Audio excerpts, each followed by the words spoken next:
This is 2 minutes of Torah.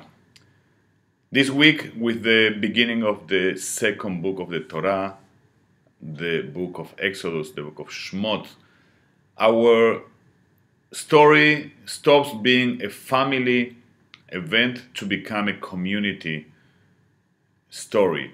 The responsibility of keeping our tradition, to live by our values, stop depending on one person or one family and becomes the burden, the responsibility of an entire community.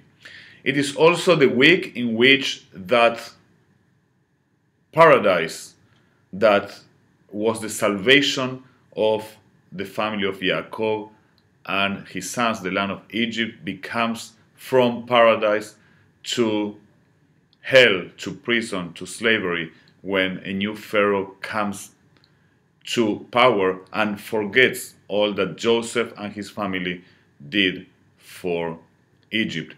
And this idea of extremes is introduced in our story with this parsha. This paradise that becomes hell, this land of Egypt that becomes the symbol of slavery, of oppression, of suffering, and the promised land of Israel that becomes the symbol of hope, of sovereignty, of independence, of nation building. And because they are so extreme ideas, we think of them as being very far one from the other. And yet this week, as we were watching the pictures of beautiful Jerusalem covered in snow, we read about this storm that froze in more than one way the state of Israel for a couple of days. And we also read the news that this same storm brought snow for the first time in over 100 years to the city of Cairo. And suddenly you realize that these two extreme symbols of slavery on one side, independence and joy, promised land on the other, are physically very close to each other.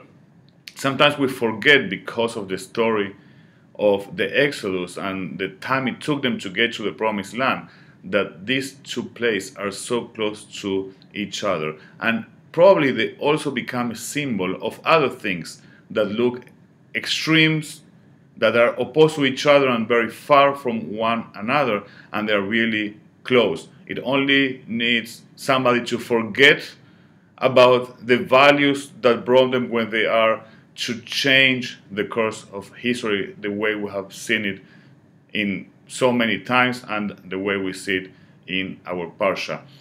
Hopefully teaching us that to keep a society with the values that we want, a society that is free, that is plural, that is welcoming to different voices, we need to commit ourselves on every day to defend those values, to work for these values, to teach those values that are important to us and that they are important to our tradition.